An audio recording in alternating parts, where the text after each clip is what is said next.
2 বছর প্রবাস জীবন কাটানোর পর উনি ছুটিতে আসবেন। আসার আগে আমার শাশুড়ি আমায় জিজ্ঞেস করলো আমার কি লাগবে বলার জন্য। উসমান বলেছে।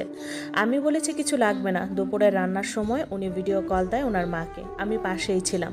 তখন উনি জোরে জোরে বলতে লাগলেন, মা কারো কিছু লাগলে বলতে বলো, আমার আবার সব প্যাকিং করতে হবে, পরে বললে আর সময় পাবো না কিনে এনে প্যাকিং করার। আমি মজা করে বললাম, আপনি সুস্থ মতো আমার কাছে ফিরে আসলেই হবে, আর কিছুই লাগবে না।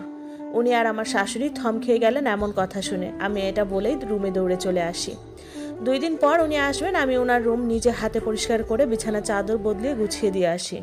ওনার ছোট ভাই এয়ারপোর্টে গেলেন ওনাকে আনতে। আমি সুন্দর করে সেজেগুজে অপেক্ষায় আছি উনি আসার।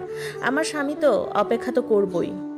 উনি ঘরে ঢুকলেন। ওনাকে দেখে আমার বুকটা কেঁপে উঠল। 2 বছর আগের উনি আর আজকের ওনার মধ্যে অনেক তফাৎ। অনেক বদলে গেছেন, মোটা হয়ে গেছেন, আরও বেশি সুন্দর হয়ে গেছেন। উনি এসে ওনার মাকে জড়িয়ে ধরেন। আমি সালাম দিই ওনাকে, উনি সালাম নেন। তারপর উনি ওনার রুমে ফ্রেশ হতে গেলেন। মা টেবিলে খাবার দেন। তখন বিকেল হয়ে গেছে। উনি ফ্রেশ হয়ে এসে হালকা কয়টা ভাত খান। তারপর উনি ওনার রুমের দরজা বন্ধ করে ঘুমিয়ে গেলেন। আমার দিকে একটু ফিরেও তাকালেন না। আমার চোখের পানি উপচে পড়ে, কেন জানি না। আমিও রুমে এসে সব সাজগোজ ধুয়ে ফেলি। তারপর সবচেয়ে পুরনো জামাটা পরে ওনার দিকে আর ফিরেও তাকাবো না। আমার কলিজাটা ফেটে যাচ্ছে। আমার এখানে একটুও থাকতে ইচ্ছে করতেছে না। একটু বাপের বাড়িতে গেলে শান্তি পেতাম। সন্ধ্যার দিকে ওনার নানার বাড়ির মেহমান আসবে, তাই নাস্তা বানাতে রান্নাঘরে গেলাম। নুডলস, সেমাই, ফিরনি, হালিম রান্না করি, আর আসলে ফলমূল কেটে দিব।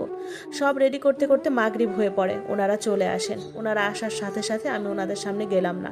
রান্নাঘর থেকে সব নাস্তা রেডি করে দিচ্ছি, মা নিয়ে যাচ্ছেন। ওনাদের সাথে সম্পর্কটা আমার এতটাও ভালো হয়নি, দূরত্ব তো আছেই।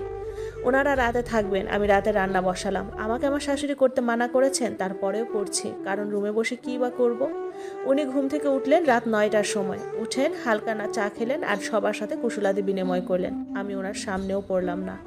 রাতের 11টার দিকে সবাইকে খাবার দিলাম। আমি জাস্ট সব রান্নাঘর থেকে বেড়ে বেড়ে দিচ্ছি। আমার মামি শাশুড়ি আর খালা শাশুড়িরা নিয়ে যাচ্ছে।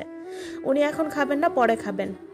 আমার আর রাতের ভাত খেতে ইচ্ছেও করলো না। তারপরেও সবার সামনে বললাম খেয়েছি। রান্নাঘরের কাজ গুছিয়ে রুমে ঢুকলাম, আর ওনারা সবাই ওনার রুমে। উনি ওনার ব্যাগ খুলতে লাগলেন, সবার জন্য কি এনেছে না এনেছে। আমাকে কেউ একটু ডাকলোও না, অবশ্য ডাকলে আমি যেতামও না। মনকে বুঝ দিলাম উনি তোমার কেউ না, কিসের আশা করছে ওনার থেকে, যে আজ 2 বছরে একটা কথাও বলেনি তোমার সাথে, কোনো বইয়ের অধিকারও দেয়নি, শুধুমাত্র দয়া করে রেখেছে। গতকাল রাতে ওনার আসার আনন্দে সারা রাত ঘুম হয়নি। বিছানায় গায়ে এলিয়ে দিতেই কাঁদতে কাঁদতে ঘুম চলে আসে আমার। আলহামদুলিল্লাহ, একটি শান্তির ঘুম হয়। সকালে উঠে ঘর ঝাড়ু দিয়ে রাতের বাসি খাবারের প্লেটগুলো ধুয়ে ফেলি। তারপর সবার জন্য নাস্তা রেডি করি। সবাই একে একে ঘুম থেকে উঠে আর নাস্তা করে বসে গল্পগুজব করছে। আমি দুপুরের রান্নার প্রস্তুতি নেই। সকালে আমার শাশুড়িকে বললাম, মা উনি এসেছেন, এখন সব মেহমান আসবে। আমার খুব